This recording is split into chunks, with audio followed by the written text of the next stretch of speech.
നമോ ഭഗവതേ വാസുദേവായ. ഓം നമോ ഭഗവതേ വാസുദേവായ. ഓം അജ്ഞാനതിമിരാന്തസ്യ ഞാൻ അഞ്ജനശലാകയാ ചക്ഷുരുന്മീലിതം യേന തസ്മൈ ശ്രീഗുരവേ നമഃ. ശ്രീചൈതന്യമനോഭീഷ്ടം സ്ഥാപിതം യേന ഭൂതലേ സ്വയം രൂപകഥാം മഹ്യം ദദാതി സ്വപദാന്തികം. വന്ദേഹം ശ്രീഗുരൂൻ ശ്രീയുതപദകമലം ശ്രീഗുരൂൻ വൈഷ്ണവാംശ ശ്രീരൂപം സാഗ്രജാതം സഹഗണ രഘുനാഥാനിധം തം സജീവം സാദ്വൈതം സാവധൂതം പരിജനസഹിതം കൃഷ്ണചൈതന്യദേവം ശ്രീരാധാകൃഷ്ണപാദാൻ സഹഗണ ലളിത ശ്രീ വിശാഖാംനിധംശ. ഹേ കൃഷ്ണ കരുണാ സിന്ധോ ദീനബന്ധോ ജഗത്പദേ ഗോപേശ ഗോപികാന്ത രാധാകാന്ത നമോസ്തുതേ. തപ്തകാഞ്ചന ഗൗരാംഗി രാധേ വൃന്ദാവനേശ്വരി വൃഷഭാനുസുതേ ദേവി പ്രണമാമി ഹരിപ്രിയേ. വാഞ്ചകൽപതരുഭ്യശ്ച കൃപാസിന്ധുഭ്യൈവ പതിതാനാം പാവനേഭ്യോ വൈഷ്ണവേഭ്യോ നമോ നമഃ. നമോ ഓം വിഷ്ണുപാദായ കൃഷ്ണപൃഷ്ഠായ ഭൂതലേ ശ്രീമതേ ജയപതാക സ്വാമിനിധി നാമിനെ നമാചാര്യപാദായ നിദാകൃപാപ്രദായിനെ ഗൗരകഥാദാമതായ നഗരഗ്രാമതാരിണേ.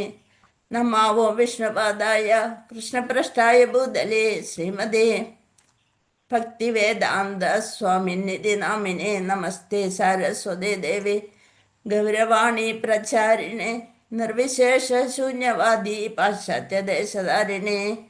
ജയ ശ്രീകൃഷ്ണ ചൈതന്യ പ്രഭു നിത്യാനന്ദ ശ്രീ അദ്വൈത ഗദാധര ശ്രീവാസാദി ഗൗരഭക്തവൃന്ദ. ഹരേ കൃഷ്ണ കൃഷ്ണ കൃഷ്ണ ഹരേ ഹരേ ഹരേ രാമ രാമ രാമ ഹരേ ഹരേ. ഹരേ കൃഷ്ണ കൃഷ്ണ കൃഷ്ണ ഹരേ ഹരേ ഹരേ രാമ രാമ രാമ ഹരേ ഹരേ. ഹരേ കൃഷ്ണ കൃഷ്ണ കൃഷ്ണ ഹരേ ഹരേ ഹരേ രാമ രാമ രാമ ഹരേ ഹരേ. ഹരേ കൃഷ്ണ.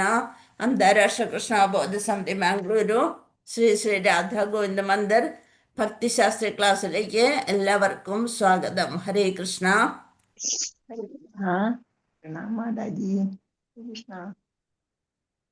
ഹരേ കൃഷ്ണ.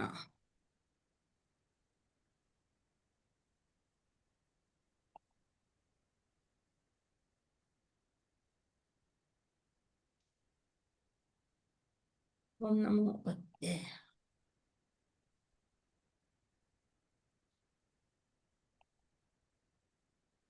ഹരേ കൃഷ്ണ. അപ്പൊ നമ്മള് എങ്ങനെയാണ് കർമ്മം ചെയ്യേണ്ടത്? ഫലങ്ങളിൽ ആസക്തി ഇല്ലാതെ അതിലെ ഉദാസീനരായി പ്രവർത്തിക്കുമ്പോൾ ഹൃദയം ശുദ്ധീകരിക്കപ്പെടുമ്പോൾ എനിക്ക് ആത്മാവിനെ കുറിച്ചുള്ള അറിവ് ലഭിക്കും. അപ്പോഴാണ് ഞാൻ ആത്മാവിനെ തിരിച്ചറിയുക. എപ്പോൾ നിന്റെ മനസ്സ് വേദങ്ങളുടെ അലങ്കൃത വാക്യങ്ങൾക്ക് വശപ്പെടാതെ ആത്മസാക്ഷാത്കാരത്തിനായി ഉറച്ചു നിൽക്കുന്നുവോ അപ്പോൾ നീ ദിവ്യാബോധം കൈവരിച്ച് കഴിഞ്ഞവനാകുന്നു. അത് 53-ാമത്തെ ശ്ലോകത്തില്. നമ്മൾ 51 തുടങ്ങിയല്ലോ എടുക്കാനുള്ളത്. എടുത്തു ശ്ലോകം 50 വരെ എടുത്തു, 51 എടുക്കണ്ടേ? 51 എടുക്കണം. ഓക്കെ. ഹരേ കൃഷ്ണ. ഓം നമോ ഭഗവതേ വാസുദേവായ.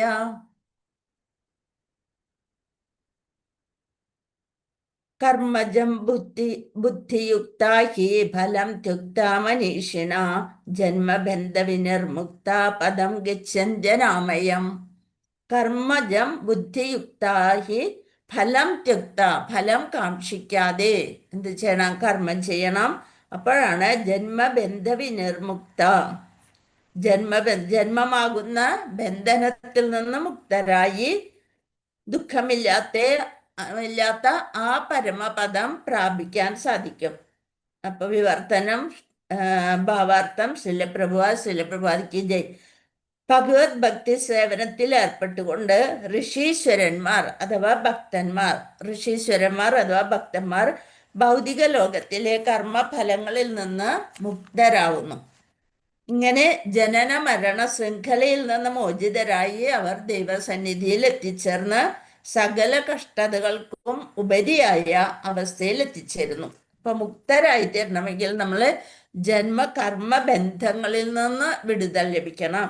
മുക്തരായ ജീവാത്മാക്കൾ ഭൗതിക ദുഃഖങ്ങൾ ഇല്ലാത്തിടത്താണ് സ്ഥിതി ചെയ്യുന്നത്. അത് ശ്രീമദ് ഭാഗവതത്തിലെ 10-ാം സ്കന്ധത്തിലെ 14-ാമത്തെ അധ്യായം 58-ൽ വിവരിക്കുന്നു.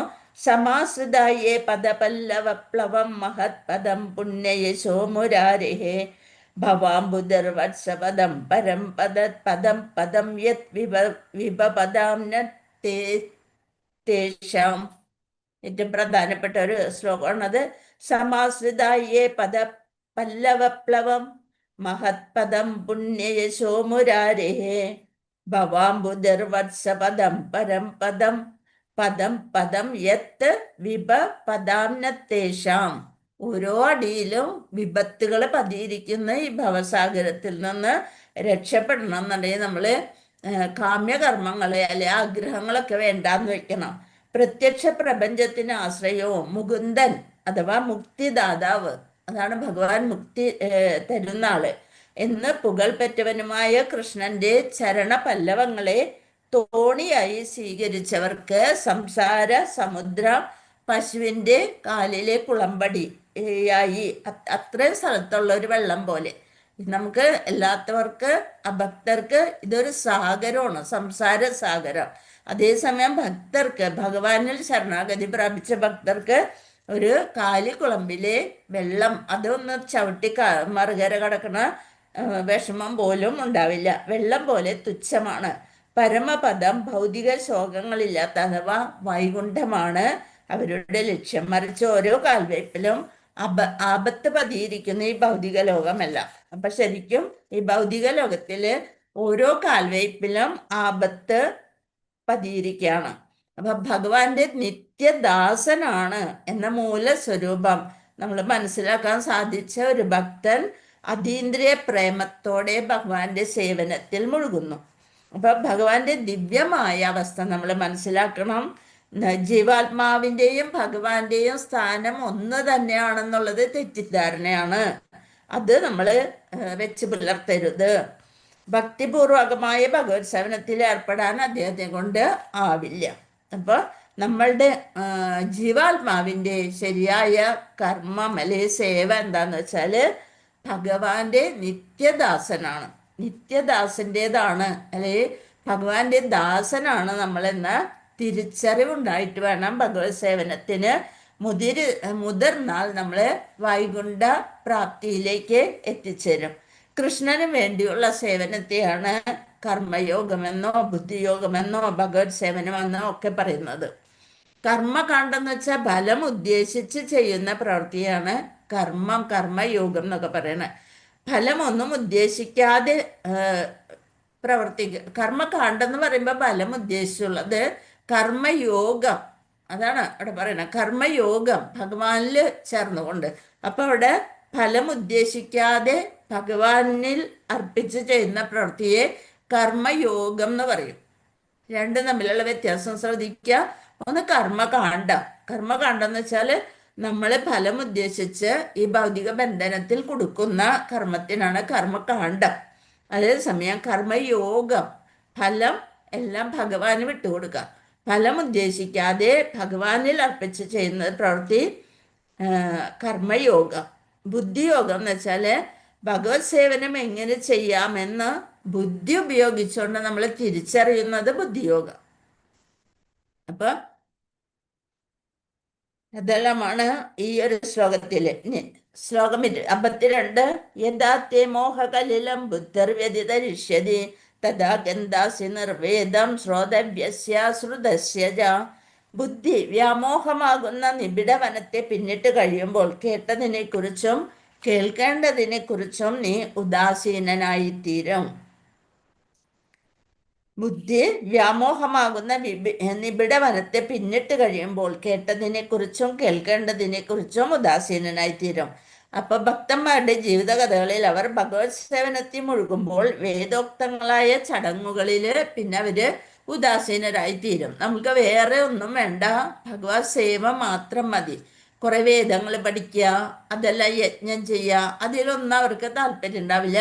അവര് ശരിക്കും വനപ്രസ്ഥം സന്യാസമൊക്കെ ആയിക്കഴിഞ്ഞാൽ അവര് ഒരു സ്ഥലത്തിരുന്ന് നാമം ജപിച്ചുകൊണ്ട് ഭഗവാന്റെ സേവ ചെയ്തുകൊണ്ട് അങ്ങനെ ഇരിക്കുക. പിന്നെ അവർക്ക് പഠിക്കേണ്ട ആവശ്യമൊന്നുമില്ല. ഭഗവാൻ തന്നെ അവർക്ക് അതിനുള്ള ബുദ്ധി കൊടുക്കും.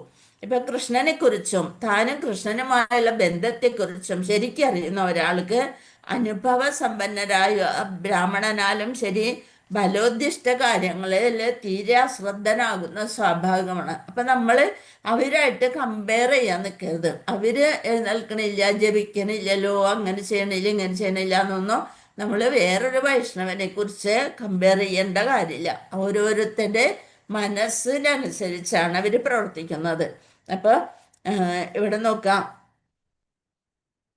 അല്ലയോ ത്രിസന്ധ്യ പ്രാർത്ഥനകളെ, നിനക്ക് മംഗളം. സന്ധ്യാവന്ദന ഭദ്രമസ്തു ഭവതോ ഭോ സ്നാനതുഭ്യം നമോ ഭൂദേവാപിതരശ്ച തർപ്പണ വിധംനാഹ ക്ഷമക്ഷമ്യതാം യത്ര ക്വാപി നിഷിദ്യ യാദവാകുലോത്തമസ്യ കംസദ്യുഷഃ സ്മാരം സ്മാരമഖം ഹരാമി തദലം മഞ്ഞേകി മഞ്ഞേന മേ.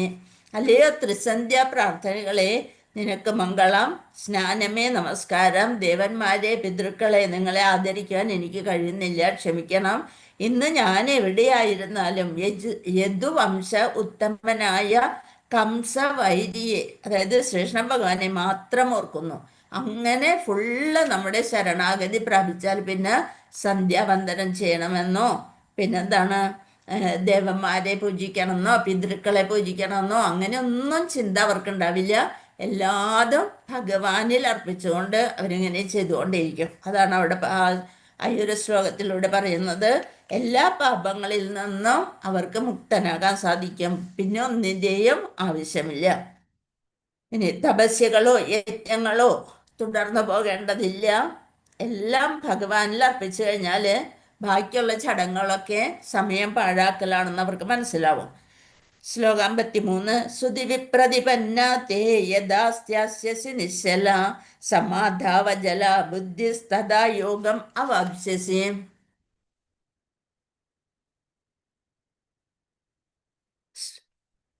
എപ്പോൾ നിന്റെ മനസ്സ് വേദങ്ങളുടെ അലങ്കൃത വാക്യങ്ങൾക്ക് വശപ്പെടാതെ ആത്മസാക്ഷാത്കാരത്തിനായി ഉറച്ചു നിൽക്കുന്നുവോ, അപ്പോൾ നീ ദിവ്യ അവബോധം കൈവരിച്ച് കഴിഞ്ഞവനാകുന്നു. വേദങ്ങളുടെ കടിച്ചപ്പൊട്ടാത്ത വേദവാക്യങ്ങളൊന്നും ഉരുവിടാതെ അതിൻ്റെ ഒന്നും ആവശ്യമില്ലാണ്ടായി തരുന്ന ആ സമയത്ത് ദിവ്യ അവബോധം, കൃഷ്ണാബോധത്തിൽ തന്നെ അദിവ്യ അവബോധം കഴിഞ്ഞവനാകുന്നു. സമാധിസ്ഥനായി എന്നതിന് പൂർണ്ണമായും കൃഷ്ണാബോധം, പൂർണ്ണമായും കൃഷ്ണബോധം നേടിയ ആളെയാണ് സമാധിസ്ഥൻ എന്ന് പറയുന്നത്. അപ്പോൾ കൃഷ്ണാബോധ കർമ്മങ്ങൾ ചെയ്യുക മാത്രമാണ് തൻ്റെ കടമയെന്നും അറിയുന്നതാണ് ആത്മസാക്ഷാത്കാരത്തിൻ്റെ പരമകാഷ്ഠയിൽ എത്തിച്ചേരും അദ്ദേഹം. അപ്പോൾ അങ്ങനെ പ്രവർത്തനങ്ങൾ തീർച്ചയായും സഫലമാവും. കൃഷ്ണന്റെ അഥവാ അവിടുത്തെ പ്രതിനിധിയായ ആത്മീയ ഗുരു, ഭഗവാന്റെ പ്രതിനിധിയാണ് ആത്മീയ ഗുരു. അദ്ദേഹത്തിന്റെ ആജ്ഞകൾ അനുസരിക്കുകയേ ഭക്തൻ ചെയ്യേണ്ടതായുള്ളൂ. ശങ്കരാചാര്യര് തന്നെ പറഞ്ഞിട്ടുണ്ട്, കടുകട്ടിയായ ഈ സംസ്കൃതവും വ്യാകരണമൊക്കെ പഠിക്കാൻ പോണേന് പകരം എന്ത് വേണം? ഗോവിന്ദം ഭജ ഗോവിന്ദം ഭജ ഗോവിന്ദം ഭജ മൂഢമതേ. ഈ അവിടെ ഇവിടെ ഓടി നടക്കാണ്ട് ആദ്യം ശങ്കരാചാര്യര് തത്വം എല്ലാം ഒന്ന് അദ്വൈതവാദിയായിരുന്നു. പക്ഷേ ഇങ്ങനെയും പറഞ്ഞിട്ടുണ്ട്, ഗോവിന്ദൻ തന്നെയാണ് പരമപുരുഷൻ. അപ്പം അതുകൊണ്ട് ഗോവിന്ദം ഭജ മൂഢമതേ. അവിടെ ഇവിടെ ഓടി നടന്ന് ഇതൊക്കെ പഠിക്കാൻ നടക്കാതെ ഗോവിന്ദനെ ഭജിക്കൂ. ഈ ജന്മത്തിൽ നിന്ന് സുഹൃതം അല്ലെ മുക്തി അല്ലെ വൈകുണ്ഠ ലോകത്തിലെത്താൻ ഒരേ ഒരു വഴി അത് മാത്രമുള്ളൂ. അർജുന ഉവാച സ്ഥിതപ്രജ്ഞസ്യ കാ ഭാഷ സമാധിസ്ഥസ്യ കേശവ സ്ഥിഗാധീം കിം പ്രഭാഷേത കിമാസീത വ്രജേത കിം. എന്താണ്? അർജുനൻ ചോദിച്ചു, അല്ലയോ കൃഷ്ണ, ദിവ്യ അവബോധസ്ഥിതനായ വ്യക്തിയുടെ ലക്ഷണങ്ങൾ എന്തെല്ലാം? അദ്ദേഹത്തിന്റെ ഭാഷയെന്ത്? സംസാരവും ഇരിപ്പും നടപ്പും എങ്ങനെയായിരിക്കും? ശരിക്കും കൃഷ്ണാബോധസ്ഥിതനായ ഒരു വ്യക്തിയുടെ ലക്ഷണങ്ങൾ എന്തെല്ലാമാണെന്ന് അർജുനൻ ഭഗവാനോട് ചോദിക്കുകയാണ്. അപ്പോൾ എന്താണ് ഏതൊരാളുടെയും വൈശിഷ്ട്യത്തിന്റെ മാനദണ്ഡം? എന്താണ്? ഒരാളുടെ സംഭാഷണത്തിൽ നിന്ന് അറിയാൻ പറ്റും. ഇതൊക്കെ അർജുനൻ ചോദിച്ചു, അല്ലയോ കൃഷ്ണ, ദിവ്യാവബോധസ്ഥനായ വ്യക്തിയുടെ ലക്ഷണങ്ങൾ എന്തെല്ലാം? അദ്ദേഹത്തിന്റെ ഭാഷയെന്ത്? സംസാരവും ഇരിപ്പും നടപ്പും എങ്ങനെയായിരിക്കും? അവരുടെ സവിശേഷതകൾ എന്തൊക്കെയാണ്, എങ്ങനെയാണ് ഓരോന്നിനോടും പ്രതികരിക്കുന്നത്, തൻ്റെ ഇന്ദ്രിയങ്ങളെ ഇടപെടാതിരിക്കുന്നത് എങ്ങനെ, ദിവ്യ അവബോധസ്ഥനായ വ്യക്തി എങ്ങനെയാണ് തൻ്റെ ഇന്ദ്രിയങ്ങളെ ഇടപഴകുന്നത്, അയാൾ എങ്ങനെയായിരിക്കും ഓരോ പരിതസ്ഥിതികളോട് പ്രതികരിക്കുന്നത്. ഇപ്പം നമ്മൾക്ക് തന്നെ അറിയാൻ പറ്റും, ഒരാൾ മിണ്ടാണ്ടിരിക്കുമ്പോൾ അയാളെ പറ്റി നമ്മൾക്കൊന്നും മനസ്സിലാക്കാൻ പറ്റില്ല. ചിലപ്പോൾ അതിബുദ്ധിമാനും മിണ്ടാതിരിക്കും, ചിലപ്പോൾ അതിമൂഢന്മാരും മിണ്ടാണ്ടിരിക്കും, ഒന്നറിയാത്തവരും മിണ്ടാണ്ടിരിക്കും, എല്ലാം അറിയുന്നവരും മൗനം പാലിക്കും. അപ്പുറപ്പുറം ഇല്ലാത്തവരായിരിക്കും കലപില എന്ന് പറഞ്ഞുകൊണ്ടിരിക്കുക, അല്ലേ? അപ്പോൾ പക്ഷേ ഒരാളെ നമുക്ക് മനസ്സിലാക്കണം എന്നുണ്ടെങ്കിൽ അദ്ദേഹം ഒന്ന് വായി തുറന്നാൽ മതി. ആ സംസാര ഭാഷ കേട്ടാൽ നമ്മൾക്കറിയാൻ പറ്റും അത് ഏത് നിലയിൽ പെടുന്നതാണെന്ന്. അപ്പം നല്ലവണ്ണം വസ്ത്രധാരണം ചെയ്ത ഒരു വിഡ്ഢിയെ സംസാരിച്ച് തുടങ്ങിയാൽ ആ രഹസ്യം ഉടനെ വെളിപ്പെടും. നല്ല കോട്ടും സൂട്ടും അല്ലെ നല്ല ഫാഷനിലുള്ള നല്ലതായിട്ട് വസ്ത്രധാരണമൊക്കെ ചെയ്തിരിക്കണം, പക്ഷേ അദ്ദേഹം സംസാരിച്ച് തുടങ്ങുമ്പോഴാണ് അദ്ദേഹത്തെ പറ്റി നമുക്ക് മനസ്സിലാക്കാൻ സാധിക്കുക. എങ്ങനെയാണ് അയാൾ മനസ്സിലാക്കാൻ സാധിക്കുക? സംസാരിച്ച് തുടങ്ങുമ്പോഴേ ഒരു വിഡ്ഢിയെ നമുക്ക് തിരിച്ചറിയാൻ കഴിയൂ എന്നൊരു പഴമൊഴിയുണ്ട്. മൗനിയായിരിക്കെ ഒരാളെ വിഡ്ഢിയെന്ന് മനസ്സിലാക്കാൻ പ്രയാസമാണ്, വിശേഷിച്ചും നല്ലവണ്ണം വസ്ത്രധാരണം ചെയ്ത ഒരു വിഡ്ഢിയെ. പക്ഷേ സംസാരിച്ചു തുടങ്ങിയാൽ നമുക്ക് ഉടനെ അറിയാൻ സാധിക്കും അദ്ദേഹത്തിൻ്റെ സ്വഭാവം. അയാൾ വിഡ്ഢിയാണോ, ബുദ്ധിമാനാണോ, അല്ലെന്നുണ്ടെങ്കിൽ അഹങ്കാരിയാണോ, പൊങ്ങച്ചം പറയുന്ന ആളാണോ, എന്താണോ എന്നുള്ളത് മനസ്സിലാക്കാൻ പറ്റും. കൃഷ്ണാബോധമാർന്നവരുടെ മുഖ്യ ലക്ഷണം അവർ കൃഷ്ണനെക്കുറിച്ചും കൃഷ്ണ സംബന്ധമായ കാര്യങ്ങളെക്കുറിച്ചും മാത്രം സംസാരിക്കുന്നു. എപ്പോഴും ഇപ്പോൾ ഫോൺ ചെയ്താലായാലും എന്ത് സംസാരിക്കുമ്പോഴും ഭഗവാന്റെ ഭക്തരോട് സംസാരിക്കുമ്പോൾ നമുക്കിപ്പോൾ ഒരു വിഷയവും വേണ്ട. നമ്മൾ ഇതിൽ വന്നേ പിന്നെ കുറേ പേരെ നമ്മൾക്ക് മനസ്സിലാക്കാൻ സാധിച്ചു. അവരോടൊക്കെ സംസാരിക്കുമ്പോൾ നമുക്ക് വേറെ, അതേസമയം ആദ്യം നമ്മൾ നമ്മുടെ വീട്ടുകാരോടായിരിക്കും കുശലം ചോദിക്കുക. ഇന്ന് എന്തൊക്കെയുണ്ട് വിശേഷം, ഭക്ഷണം കഴിച്ചോ, കറി വെച്ചോ, എന്തായിരുന്നു എന്നൊക്കെ പറഞ്ഞിട്ട്. ഇപ്പം നമുക്ക് അതൊന്നും ചോദിക്കാനായിട്ടൊരു താല്പര്യമില്ല. ഭക്ഷണം കഴിക്കില്ല, അതൊക്കെ സെക്കൻഡറി. നമുക്ക് ഫസ്റ്റ് പ്രൈമറി ആയിട്ടുള്ളത് എന്താ ഇപ്പോഴത്തെ ആവശ്യം? എന്താണ് ഇന്ന് എന്ത് ക്ലാസ്സൊക്കെ നടന്നു, അല്ലെന്നുണ്ടെങ്കിൽ എന്താ ഇന്ന് പഠിപ്പിച്ചത്, മാതാജി എന്ത് മനസ്സിലാക്കി തന്നു, എനിക്കിന്ന് ക്ലാസ്സിൽ കയറാൻ പറ്റിയില്ല, ഒന്ന് പറഞ്ഞു തരുമോ, അല്ലെന്നുണ്ടെങ്കിൽ എന്തൊക്കെയാണ് നമുക്ക് ഇന്ന് ക്ലാസ് ഉള്ളത്, അങ്ങനെയുള്ള ചിന്തകൾ. അല്ലെന്നുണ്ടെങ്കിൽ എങ്ങനെയൊക്കെ നാമം ജപിച്ച് തീർക്കാനായിട്ട് എന്താ വഴി, അങ്ങനെയൊക്കെ ഉള്ള ഒരേ സംശയങ്ങളും ആശങ്കകളും ഒക്കെയാണ് നമുക്ക്. മനസ്സിലാവണുണ്ടോ, അതൊക്കെ മനസ്സിലാവും എന്നൊക്കെ ഉള്ള സ്വയം സമാധാനിപ്പിക്കും. അങ്ങനെയൊക്കെ ഉള്ള ചിന്തകളിലാണ് നമ്മൾ സംസാരിക്കപ്പെടും. അല്ലാതെ മറ്റുള്ളവർ നീ അറിഞ്ഞോ എന്ന് ചോദിച്ചൊരു വർത്താനേ ഇല്ല. നമുക്ക് മറ്റുള്ളവരെ പറ്റി ഉള്ള ഊഹാപോഹങ്ങളൊന്നും പറഞ്ഞ് നടക്കാനോ അത് കേൾക്കാനും താല്പര്യമില്ലാത്തൊരവസ്ഥയിലേക്ക് മാറും. അപ്പം ഇവിടെ എന്താണ് പറയുന്നത്? കൃഷ്ണാബോധമാർന്നവരുടെ മുഖ്യ ലക്ഷണം അവർ കൃഷ്ണനെക്കുറിച്ചും കൃഷ്ണ സംബന്ധമായ കാര്യങ്ങളെക്കുറിച്ചും മാത്രം സംസാരിക്കുന്നു. അപ്പോൾ മറ്റ് ലക്ഷണങ്ങൾ അതിനുശേഷം ഓരോരോ ലക്ഷണങ്ങൾ നമ്മളിൽ തനിയെ പ്രത്യക്ഷപ്പെടാൻ തുടങ്ങും. ഭഗവാന്റെ ലീലകൾ എത്ര കേട്ടാലും മതിയാവില്ല. ആ ലീലകളെ കുറിച്ചൊക്കെ കേട്ടുകൊണ്ടിരിക്കും. പിന്നെ അത് കഴിഞ്ഞിട്ട് നമ്മൾ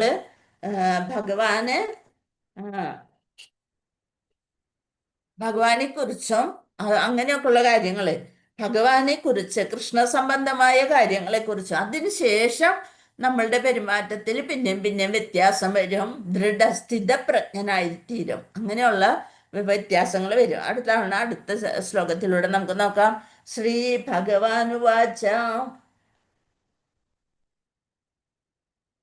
പ്രജഹാതി യഥാ കാമാൻ സർവാൻ പാർത്ഥ മനോഗതാൻ ആത്മന്യേവാത്മനാ തുഷ്ടാ സ്ഥിതപ്രജ്ഞസ്തദുച്യതേ. എന്താണ്, എങ്ങനെയായിത്തീരും? പ്രജഹാതി യഥാ കാമാൻ സർവാൻ പാർത്ഥ മനോഗതാൻ ആത്മന്യേവാത്മനാ തുഷ്ടാ സ്ഥിതപ്രജ്ഞസ്തദുച്യതേ. തുഷ്ട, സന്തുഷ്ടനായിട്ടിരിക്കും ആത്മാവില്. ശ്രീ ഭഗവാൻ പറഞ്ഞു, ഹേ പാർത്ഥ, മനക്കൽപ്പിതങ്ങളാൽ ഉണ്ടാകുന്ന നാനാവിധത്തിലുള്ള ഐന്ദ്രിയ കാംക്ഷകളെ ത്യജിക്കുന്നതോടൊപ്പം നമ്മുടെ മനസ്സ് ശുദ്ധീകരിക്കപ്പെടുന്നു. ആത്മാവിൽ തന്നെ സംതൃപ്തി കൊള്ളുകയും ചെയ്യുമ്പോൾ ഒരാൾ സ്ഥിതപ്രജ്ഞൻ എന്ന് പറയപ്പെടുന്നു. ആരാണ് സ്ഥിതപ്രജ്ഞൻ? എന്താണ്? കൃഷ്ണാബോധമാർന്ന അഥവാ ഭഗവത് സേവന നിരതനായവർക്ക് മഹർഷിമാരുടെ ഗുണങ്ങളൊക്കെ വരും. ആ സമുത്കൃഷ്ട നിലയിൽ എത്താത്തവർക്ക് കബോ കപോല കൽപ്പിതങ്ങളായവയെ ആശ്രയിച്ച് ജീവിക്കുന്നുണ്ട്. ആ യോഗ്യതകൾ ഉണ്ടാവുകയുമില്ല. എല്ലാവിധ ഇന്ദ്രിയ തൃഷ്ണകളെയും മനകൽപ്പിതങ്ങളാകയാൽ ഉപേക്ഷിക്കണമെന്ന് തുടർന്ന് വ്യക്തമാക്കുന്നു. എങ്ങനെ? യാതൊരു പ്രയത്നവും കൂടാതെ തന്നെ ഇന്ദ്രിയ ആസക്തി നിലച്ചു പോകും. അതുകൊണ്ട് മടി കൂടാതെ ഏവരും കൃഷ്ണാബോധത്തോടെ ജീവിക്കണം. അപ്പൊ നമുക്ക് ഇന്ദ്രിയ തൃപ്തി കുറഞ്ഞു വരും.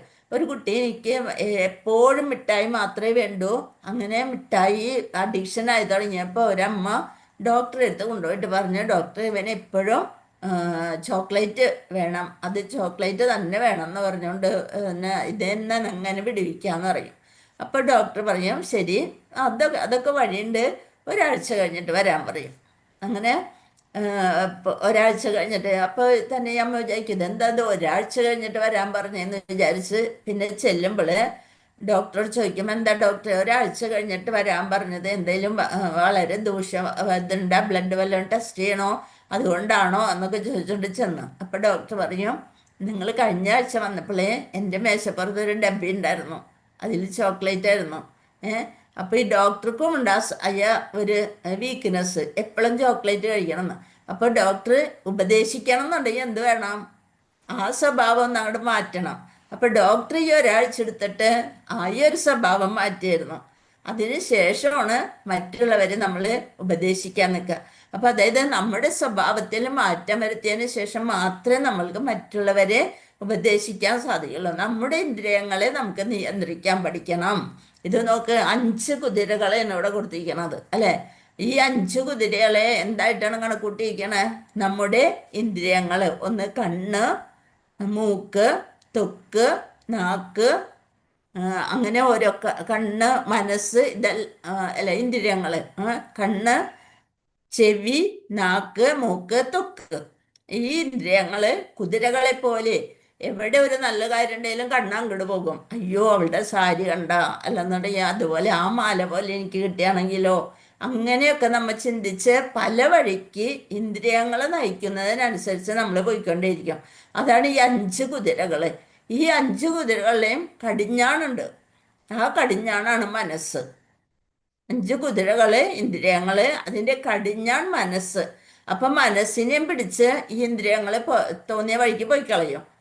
ഇത് എന്തുകൊണ്ട് നമ്മൾ നിയന്ത്രിക്കണം? ബുദ്ധി കൊണ്ട് നിയന്ത്രിക്കണം. ബുദ്ധി കൊണ്ട് നമ്മൾ അതാണ് ഇവിടെ ഈ കടിഞ്ഞാൺ ആരുടെ കയ്യിലാണ്? ബുദ്ധിയുടെ കയ്യിലാണ് കടിഞ്ഞാണുള്ളത്. കടിഞ്ഞാണ് നിയന്ത്രിക്കണത്. അത് കഴിഞ്ഞിട്ട് ആത്മാവ് അതിൻ്റെ പിന്നിലിരിക്കുന്നുണ്ട്, ഈ രഥം എന്ന് പറയുന്ന ശരീരം. അപ്പൊ കടിഞ്ഞാണ് നിയന്ത്രിക്കുന്നത് സാരഥി, അതാണ് ബുദ്ധി. മനസ്സാകുന്ന കടിഞ്ഞാണ് അതിനെ നിയന്ത്രിക്കുന്ന സാരഥിയാണ് ബുദ്ധി. ഈ ആത്മാവാണ് അതിലെ യാത്രക്കാരൻ. പിന്നെ ഈ ശരീരമാണ് ഈ നമ്മുടെ ഈ രഥമാണ് ശരീരം. അപ്പൊ നമ്മളെ പല വഴിക്ക് വലിച്ചു കൊണ്ടുപോകുമ്പോൾ നമ്മൾ എന്ത് ചെയ്യും? ആ ഇന്ദ്രിയങ്ങളൊക്കെ മനസ്സുകൊണ്ട് കൂട്ടിപ്പിടിച്ച് ബുദ്ധി കൊണ്ട് നിയന്ത്രിച്ച് ആത്മാവിനെ ശരിയായ ദിശയിലേക്ക് കൊണ്ടുപോകണം. അപ്പൊ അതിന് സാരഥിയായിട്ട് നമ്മൾ ആരെ പ്രതിഷ്ഠിക്കണം? ഭഗവാനെ പ്രതിഷ്ഠിക്കണം. ഭഗവാനെ പ്രതിഷ്ഠിച്ചു കഴിഞ്ഞാൽ ശരിയായ നിലയിലേക്ക് നമ്മൾക്ക് നമ്മുടെ ശരീരത്തെ നയിക്കാൻ സാധിക്കും. ഈ ആത്മാവിനെ നയിക്കാൻ സാധിക്കും. അതാണ് ഇവിടെ പ്രതീകാത്മകമായിട്ട് കാണിച്ചിരിക്കുന്നത്. ഈ കുതിരകളൊക്കെ നമ്മുടെ ഇന്ദ്രിയങ്ങള്, അതിന് കടിഞ്ഞാണാണ് മനസ്സ്. ആ കടിഞ്ഞാൺ വളരെ ശക്തിയോടുകൂടെ നമ്മൾ നിയന്ത്രിച്ച് പിടിക്കുന്നത് ബുദ്ധി കൊണ്ട് നിയന്ത്രിക്കണം. അപ്പൊ അവിടെ ഭഗവാനെ നമ്മളെ പ്രതിഷ്ഠിച്ചു കഴിഞ്ഞാല് ഭഗവാൻ നമുക്കൊരു കൂട്ടായിട്ടിരിക്കും. അപ്പൊ ആത്മാവിനെ ശരിയായ ദിശയിലേക്ക് നമ്മൾക്ക് കൊണ്ടുപോകാൻ, അതിനൊപ്പം തന്നെ ശരീരത്തെയും ശരിയായ ദിശയിലേക്ക് കൊണ്ടുപോകാൻ സാധിക്കും. ഇത് നമ്മൾ ലെവൽ 1 പറഞ്ഞ് മനസ്സിലാക്കി തന്നിട്ടുള്ളതാണ്. എന്നാലും അതെപ്പോഴും നമുക്ക് സംശയം വരുന്ന ഒരു കാര്യമാണ്. അപ്പം അത് ശ്രദ്ധിക്കണം. ഹരേ കൃഷ്ണ. അടുത്ത ശ്ലോകം ഇവിടെ നിന്നാണ് 55. സ്ഥിതപ്രജ്ഞന്റെ സവിശേഷതകൾ എന്തൊക്കെയാണ്? ഹേ പാർത്ഥ, മനക്കൽപ്പിതങ്ങളാൽ ഉണ്ടാകുന്ന നാനാവിധത്തിലുള്ള ഐന്ദ്രിയ കാംക്ഷകളെ ത്യജിക്കുന്നതോടൊപ്പം മനസ്സ് ശുദ്ധീകരിക്കപ്പെടുകയും ആത്മാവിൽ തന്നെ സംതൃപ്തി കൊള്ളുകയും ചെയ്യുമ്പോൾ ഒരാൾ സ്ഥിതപ്രജ്ഞനെന്ന് പറയപ്പെടുന്നു. അങ്ങനെ ആത്മാവിൽ സംതൃപ്തി കൊള്ളുമ്പോൾ അയാളെ സ്ഥിതപ്രജ്ഞൻ എന്ന് പറയുന്നു. എന്ത് ചെയ്യണം? നാനാവിധത്തിലുള്ള ഇന്ദ്രിയങ്ങളെ നിയന്ത്രിക്കുക, അതിനെ ത്യജിക്കുക, മനസ്സ് ശുദ്ധീകരിക്കപ്പെടുക, ആത്മാവില് സംതൃപ്തി കൊള്ളുക. ഇതാണ് 3 കാര്യങ്ങൾ. അതായത് നമ്മൾ നേരത്തെ പറഞ്ഞ പോലെ കടിഞ്ഞാണ് മനസ്സ്, അതിനെ ബുദ്ധി കൊണ്ട് നിയന്ത്രിക്കുക. അത് കഴിഞ്ഞിട്ട് ആത്മാവില് ഭഗവാനെ പ്രതിഷ്ഠ ചെയ്യുമ്പോൾ ആത്മാവിനെ നമുക്ക് ശരിയായ ദിശയിലേക്ക് കൊണ്ടുപോകാൻ സാധിക്കും. മനസ്സ് ശുദ്ധീകരിക്കപ്പെടും, ആത്മാവിൽ തന്നെ നമ്മൾ സംതൃപ്തി കൊള്ളും. ആത്മാവ് സംതൃപ്തമാവണമെങ്കിൽ എന്ത് കേൾക്കണം? ഭഗവാനെ കുറിച്ച് കേട്ടാൽ മാത്രമേ ആത്മാവിന് പൂർണ്ണ സംതൃപ്തി ലഭിക്കുള്ളൂ. ഭഗവാൻ സന്തുഷ്ടനായാൽ നമ്മളും സന്തുഷ്ടിയായി. അതാണ് ഇവിടെ ഏറ്റവും പ്രധാനപ്പെട്ട പോയിന്റ്. അങ്ങനെ ചെയ്യുന്ന ആളെ പറയുന്ന പേരാണ് സ്ഥിത പ്രജ്ഞൻ എന്ന് പറയപ്പെടുന്നു. ഹരേ കൃഷ്ണ. അടുത്ത ശ്ലോകം. ദുഃഖേഷു നിഗ്നമന സുഖേഷു വിഗതസ്പൃഹ വീതരാഗ ഭയക്രോധ സ്ഥിതധീർമുനിരുച്യതേ. ദുഃഖേഷ്വനുദിഗ്നമന സുഖേഷു വിഗതസ്പൃഹ വീതരാഗ ഭയക്രോധ സ്ഥിതധീർമുനിരുച്യതേ. ത്രിവിധ ക്ലേശങ്ങൾക്ക് നടുവിലും മനസ്സ് പ്രക്ഷുബ്ധമാവാതെയും സുഖത്തിൽ അമിതമായി സന്തോഷിക്കരുത്. ആസക്തി, ഭയം, ക്രോധം ഇവയിൽ നിന്ന് വിമുക്തനാവുകയും ഇരിക്കുന്ന വ്യക്തിയെയാണ് സ്ഥിതപ്രജ്ഞൻ എന്ന് പറയുന്നത്. ആരാണ് സ്ഥിതപ്രജ്ഞൻ? 3 ക്ലേശങ്ങൾ ഏതൊക്കെയാണ്? ആദിഭൗതികം, ആദിദൈവികം, ആധ്യാത്മികം. ഈ 3 ക്ലേശങ്ങളുടെ നടുവിലും എന്തൊക്കെ ക്ലേശങ്ങൾ വന്നാലും, 3 തരത്തിലുള്ള ക്ലേശങ്ങൾ വന്നാലും മനസ്സിനെ കൈവിടാതെ, മനസ്സ് പ്രക്ഷുബ്ധമാവാതെ, സുഖത്തിൽ അമിതമായി സന്തോഷിക്കാതെയും ദുഃഖത്തിൽ ആസക്തി, ഭയം, ക്രോധം ഇതിൽ നിന്നൊക്കെ വിമുക്തമായി ഇരിക്കുന്ന വ്യക്തിയെ പറയുന്ന പേരാണ് സ്ഥിതപ്രജ്ഞൻ. അദ്ദേഹത്തിന് അപ്പൊ ആ സ്ഥിതപ്രജ്ഞനാവണം എന്നുണ്ടെങ്കിൽ നമ്മൾ എന്തായിരിക്കണം? കൃഷ്ണാബോധത്തിൽ വരണം. എല്ലാത്തിലും വളരെ ഭയങ്കരമായിട്ട് സന്തോഷം വരികയോ ഭയങ്കരമായിട്ട് എന്തെങ്കിലും വരുമ്പോഴത്തേനും മനസ്സ് ഡൗൺ ആയിട്ട് അതിൽ വിഷമിച്ച് എന്നാലും എന്നോട് ഇങ്ങനെ പറഞ്ഞില്ലേ, അങ്ങനെയൊന്നും പറയേണ്ട കാര്യമില്ല. അത് അവര് ആ കർമ്മഫലത്തിനനുസരിച്ച് അവർ പറയണ, നമ്മുടെ കർമ്മഫലത്തിനനുസരിച്ച് അത് കേൾക്കേണ്ട അവസ്ഥ നമ്മൾക്ക് വരണ. അത് അങ്ങനെ വിട്ട് കളയാം. അത് രണ്ടും അങ്ങനെ തീർന്നു എന്ന് വിചാരിക്കുക. എന്നിട്ട് നമ്മൾ എന്താണോ ശരി, വീണ്ടും നമ്മളുടെ മനസ്സിനെ ഭഗവാനിലേക്ക് ചേർത്ത് വയ്ക്കാൻ എന്തൊക്കെ സാധ്യതകൾ വരുന്നു അതൊക്കെ അന്വേഷിച്ച് അതിലൊക്കെ മനസ്സ് ചേർത്ത് വയ്ക്കുക. നമ്മൾ ആരും പെർഫെക്റ്റ് അല്ല. എല്ലാ ന്യൂനതകളും അത് പറഞ്ഞിട്ടുണ്ട്. 4 ന്യൂനതകൾ നമ്മൾക്കുണ്ട്. അത് ഉള്ളതാണ്, അത് മാറ്റാൻ പറ്റില്ല. നമ്മൾ ദേവന്മാരുമായിട്ടില്ല, ഭഗവാനുമായിട്ടില്ല. അപ്പം ആ 4 ന്യൂനതകൾ നമ്മൾക്കുള്ളതാണ്. അത് ഇങ്ങനെ ഇടയ്ക്ക് വന്നുകൊണ്ടേയിരിക്കും. അതെല്ലാം അതിലെ നല്ല വശങ്ങൾ ഉൾക്കൊണ്ട് ചീത്ത വശങ്ങൾ തള്ളിക്കൊണ്ട് നമ്മൾ മുന്നേറാനായിട്ട് ശ്രമിക്കണം. എന്നാൽ മാത്രമേ ഈ ഭവസാഗരം എങ്ങനെയാവാം? കാലിക്കുളമ്പിലെ ജലത്തെ പോലെ നമ്മൾക്ക് കടക്കാൻ സാധിക്കുള്ളൂ. അപ്പൊ കൃഷ്ണാബോധത്തിൽ ഉറച്ചു നിൽക്കുന്ന ഭക്തന് ആസക്തിയുമില്ല, വിരക്തിയുമില്ല. അപ്പൊ ആ ജീവിതം ഭഗവാന്റെ സേവനത്തിന് സമർപ്പിതമാണ്. അതുകൊണ്ട് തൻ്റെ ഉദ്യമങ്ങൾക്ക് സാഫല്യം ഉണ്ടായില്ലെങ്കിലും ഭക്തന് ക്രോധം ഉദ്യമിക്കാറില്ല. ഭക്തൻ അങ്ങനെയാണ്, അധികം ക്രോധം വരാറില്ല. അല്ലെന്നുണ്ടെങ്കിൽ ഭക്തിയിൽ പെടൂല. ഭക്തനെന്ന് നമ്മളൊന്നാരും ഭക്തന്മാരായിട്ടേ ഇല്ല. അപ്പൊ പിന്നെ നമുക്ക് ക്രോധമൊക്കെ ഉണ്ടാവും, ദേഷ്യമൊക്കെ ഉണ്ടാവും. അപ്പൊ അതുകൊണ്ട് ശരിക്കും പക്ഷെ പെട്ടെന്നൊന്ന് നിയന്ത്രിക്കാൻ സാധിക്കുന്നുണ്ടെങ്കിൽ ആ ഒരു ഫസ്റ്റ് സ്റ്റെപ്പിലേക്ക് കാല് വെച്ചു എന്ന് വിചാരിക്കാം. അത്രേ ഉള്ളൂ. അപ്പോൾ ഭക്തന് ക്രോധം ഉദിക്കാറില്ല. ജയമോ പരാജയമോ ആകട്ടെ, കൃഷ്ണാബോധമാർന്നയാൾ എപ്പോഴും സ്ഥിരനിഷ്ഠൻ ആയിരിക്കും. 57. യാ സർവത്രാനഭിസ്നേഹത് തത്തത് പ്രാപ്യ ശുഭാശുഭം നാഭിനന്ദതിന ദ്വേഷ്ടി തസ്യ പ്രജ്ഞാ പ്രതിഷ്ഠിത. ഈ ഭൗതിക ലോകത്തിൽ തനിക്ക് ലഭിക്കുന്ന നല്ലതോ ചീത്തയോ ആയ ഒന്നിനാലും ബാധിക്കപ്പെടാതെയും അവയെ പുകഴ്ത്തുകയോ പുച്ഛിക്കുകയോ ചെയ്യാതെയും വർത്തിക്കുന്നവനാണ് സമ്പൂർണ്ണ ജ്ഞാനത്തിൽ ഉറച്ച് നിൽക്കുന്നത്. ഈ ഭൗതിക ലോകത്ത് തനിക്ക് ലഭിക്കുന്ന നല്ലതോ ചീത്ത, നല്ലതും ലഭിക്കാം, നമുക്ക് ചീത്തയും ലഭിക്കാം. അത് എന്ത് ലഭിച്ചാലും ഭഗവാന്റെ പ്രസാദമായിട്ട് നമ്മൾ സ്വീകരിക്കാനൊന്ന് മനസ്സിനെ പാകപ്പെടുത്തുക. എന്താ നമ്മളുടെ കൺട്രോളിലല്ല, പിന്നെ എന്തിനാ നമ്മൾ കിടന്ന് ഇത് ചെയ്യണേ? ഇപ്പൊ ഒരാൾ നമ്മളെ വഴക്ക് പറഞ്ഞു, അതിന് നമ്മൾ ഉത്തരവാദിയല്ല. ആ വഴക്ക് പറഞ്ഞതിന് നമ്മൾ ഉത്തരവാദിയല്ല എന്നുണ്ടെങ്കിൽ പിന്നെന്തിനാ നമ്മൾ അവരോട് എതിർത്ത് പറയണേ? ഞാൻ ചെയ്തില്ല എന്ന് പറയേണ്ട കാര്യമില്ല. അതിന് നമ്മൾ ഉത്തരവാദിയല്ല. അതിന് എന്ത് ചെയ്യണം? ശരി, അതങ്ങനെ ചെയ്തിട്ടില്ല, ഒരു പ്രാവശ്യം പറയുക, രണ്ടു പ്രാവശ്യം പറയുക, പിന്നെ പറയുമ്പോൾ എന്താവും? അപ്പൊ എന്തോ ഉണ്ട് എന്നുള്ളത് വിചാരിക്കാം. അപ്പൊ അത് വിട്ടുകളയാ. ഇനി അത് ചെയ്തതാണെന്നുണ്ടെങ്കിൽ ഒരാള് പറയുമ്പോൾ നമ്മുടെ ഉള്ളില് ഞാൻ ചെയ്തിട്ടായിരിക്കും, അപ്പൊ അതിനും ബഹളം വയ്ക്കേണ്ട കാര്യമില്ല. ഇതാണ് രണ്ടും ഉള്ളത്. നമ്മൾ ചെയ്തതാണെന്നുണ്ടെങ്കിൽ അയ്യോ ഞാനങ്ങനെ ചെയ്തു പോയിട്ടാണ് എനിക്ക് ആ ചീത്ത കിട്ടിയത്, അപ്പൊ അതിന് സമാധാനം, അതിൻ്റെ ഫലം അങ്ങനെ പോയില്ലോ എന്ന് വിചാരിക്കുക. ചെയ്തിട്ടില്ലെങ്കിൽ ഞാൻ ചെയ്തിട്ടില്ലാത്ത കാര്യത്തിന് കിട്ടിയാൽ അത് അവര് എടുത്തോട്ടെ എന്ന് വിചാരിച്ചുകൊണ്ട് അതിനും സമാധാനമാവുക. ഇതൊക്കെ പറയാൻ എളുപ്പമുണ്ടോ? ഞാനായാലും ഇതൊന്നും നമ്മൾക്കായാലും പറ്റണല്ല. അതായത് നമ്മളൊന്നും ഭക്തരല്ല. ഭക്തരാവണമ്പോ സ്ഥിതപ്രജ്ഞനാവുമ്പോഴുള്ള കാര്യങ്ങളാണ് പറയുന്നത്. അപ്പം നമ്മൾ എന്ത് ചെയ്യണം? ട്രൈ ചെയ്തുകൊണ്ടിരിക്കുക. ഓരോ ദിവസവും ഇതിലേക്ക്, ഒരു ഭക്തിയിലേക്ക്, അല്ലെങ്കിൽ കൃഷ്ണന്റെ ഭക്തനാണെന്ന് പറയാനുള്ള ഒരു അവസരം കൃഷ്ണൻ എനിക്ക് തരണേ എന്ന് പറഞ്ഞുകൊണ്ട് നമ്മൾ മുന്നോട്ട് പോയിക്കൊണ്ടിരിക്കുക. അപ്പൊ എന്താണ്? മനസ്സിനെ നിയന്ത്രിക്കാൻ പഠിക്കണം. അതാണ് ഏറ്റവും വലുത്. അതാണ് ആ കുതിരകളുടെ ഇത് പറഞ്ഞ, കുതിര പോലെയാണ് മനസ്സിങ്ങനെ പാഞ്ഞുകൊണ്ടിരിക്കും. നമ്മൾ നാമം ചൊല്ലുമ്പോൾ നമ്മൾ അമേരിക്ക ഇവിടെ പോകും, ഗൾഫ് കൺട്രീസിൽ പോകും, അവിടെ ഇവിടെയൊക്കെ പോകും.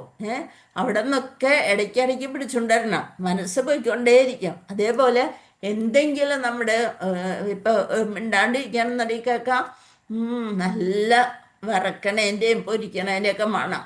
അപ്പൊ നമ്മള് മുൻപ് അങ്ങനെ ചെയ്തതായാലും അതായാലും അതിൻ്റെ പിന്നാലെ പോയി അതൊക്കെ ഉണ്ടാക്കി കൊടുക്കേണ്ട കാര്യങ്ങൾ അങ്ങനെ അത് ചിന്തയിൽ പോയി ഈ പച്ചക്കറി കഴിക്കണതിൻ്റെ മണമൊന്നും അത്ര വേഗമൊന്നും എത്തൂല.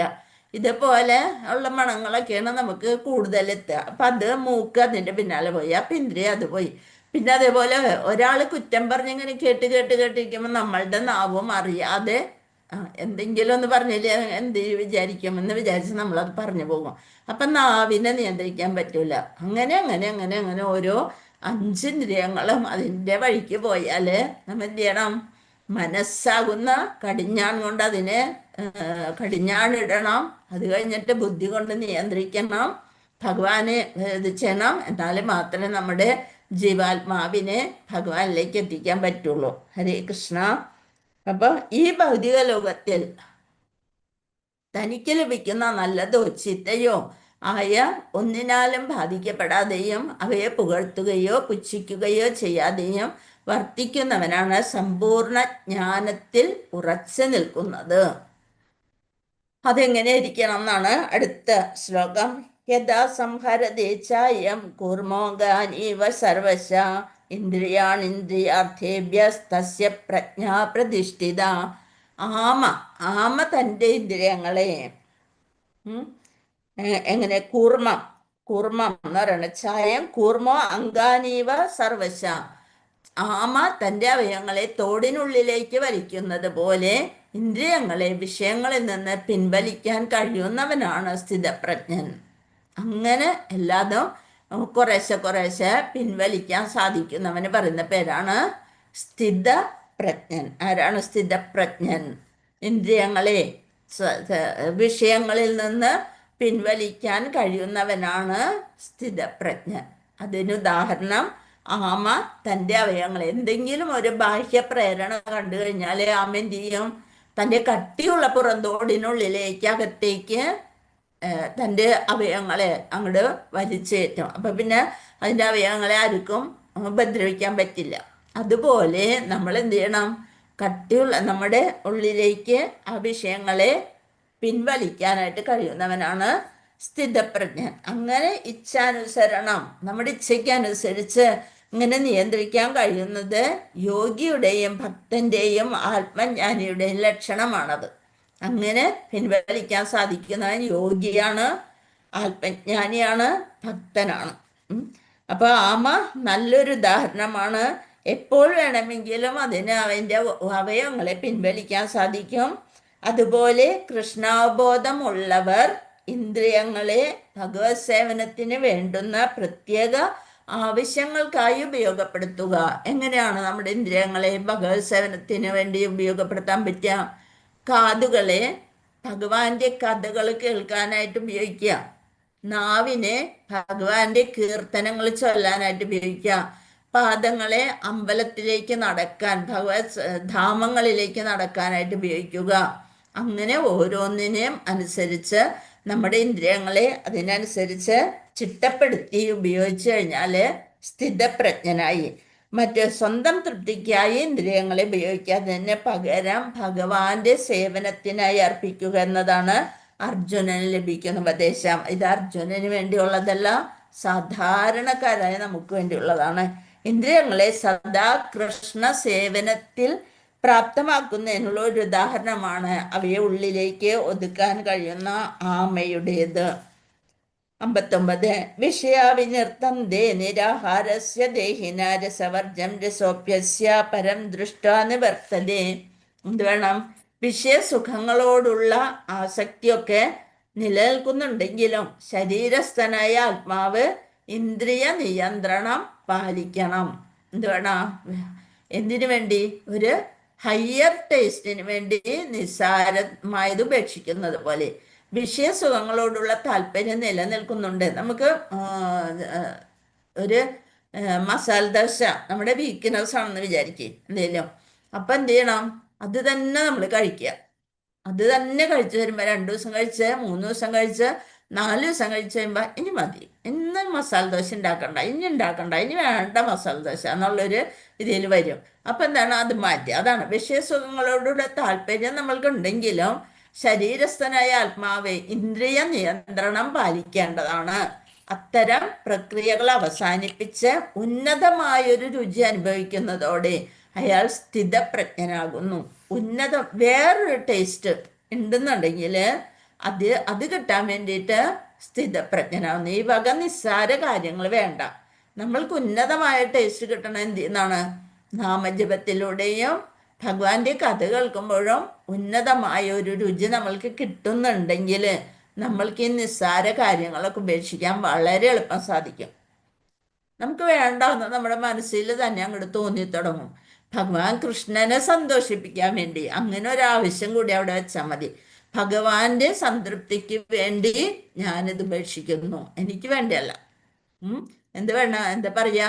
ഇപ്പൊ ചായ ആയാലും കാപ്പി ആയാലും ഉള്ളി വെളുത്തുള്ളി എന്നൊക്കെയുള്ള നമുക്ക് ഇഷ്ടപ്പെട്ടത്. ഒരു ഭയങ്കരമായിട്ട് ക്ഷീണം വരുമ്പോ ഒരു കാപ്പി കിട്ടിയാൽ അല്ലെങ്കിൽ ഒരു ചായ കിട്ടിയാൽ അത് എന്തായാലും ഞാൻ നിർത്തില്ല എന്ന് വിചാരിച്ചാൽ പറ്റില്ല. അങ്ങനെയൊക്കെ ആയി കഴിയുമ്പോൾ നമ്മൾ എന്ത് വിചാരിക്കണം? ഇത് കൃഷ്ണന് വേണ്ടിയിട്ട് എനിക്ക് മാറ്റി വെച്ചാൽ എന്താ? അങ്ങനെ ഒരു ചിന്ത നമ്മുടെ ഉള്ളിൽ വരിക. ഭഗവാന് വേണ്ടിയിട്ട്, അല്ലാണ്ട് ഇപ്പൊ മാതാജിമാര് പറഞ്ഞുകൊണ്ടുകൂടി പറഞ്ഞത് അവരിപ്പോ ഇതെന്തറിയാൻ പോണു എന്നുള്ള മട്ടിയില് നമ്മൾ ചെയ്യല്ല. ഇത് ഭഗവാന് വേണ്ടി എനിക്കിതൊന്ന് മാറ്റി വെച്ചാലോ എന്ന് വിചാരിക്കുക. ഇപ്പൊ ഞാൻ ആദ്യം ഈ ഏകാദശിയൊക്കെ എടുക്കുമ്പോൾ ഞാൻ വിചാരിച്ചു, എൻ്റെ കൃഷ്ണ, ചോറ് കഴിഞ്ഞിട്ട് ബാക്കിയൊരു കാര്യം എനിക്കില്ല, എന്തായാലും ചോറെന്ന് പറയുന്നൊരു സംഭവം എനിക്ക് വേണം. അങ്ങനെയായിരുന്നു. ബാക്കിയുള്ളവരൊക്കെ കോളേജിലൊക്കെ പഠിക്കുമ്പോൾ അവര് ആ ഷഷ്ടിയിടുക, ആ വ്രതം എന്നൊക്കെ പറയുമ്പോൾ ഇവർക്കൊക്കെ എന്താ ഇങ്ങനെ ഭക്ഷണം കഴിക്കാണ്ട് ഇങ്ങനെയൊക്കെ എടുക്കാൻ പറ്റണേന്നായിരുന്നു. പക്ഷെ ഇതില് എന്ന് വെച്ചാൽ എനിക്ക് വയറുവേദന എടുക്കും, എനിക്ക് അത് വരും, എനിക്ക് ഇത് വരും, അങ്ങനെ 100 കാര്യങ്ങൾ നമ്മൾ പറഞ്ഞുകൊണ്ടേയിരുന്നിരുന്നു.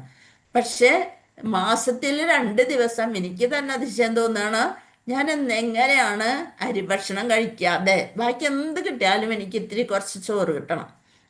അങ്ങനെയായിരുന്നു. അത് കഴിക്കാതെ എങ്ങനെയാണ് ഇരിക്കണേന്ന് എനിക്ക് തന്നെ അറിയില്ലായിരുന്നു. ഇപ്പോൾ ഒരു വിഷമവും ഇല്ല.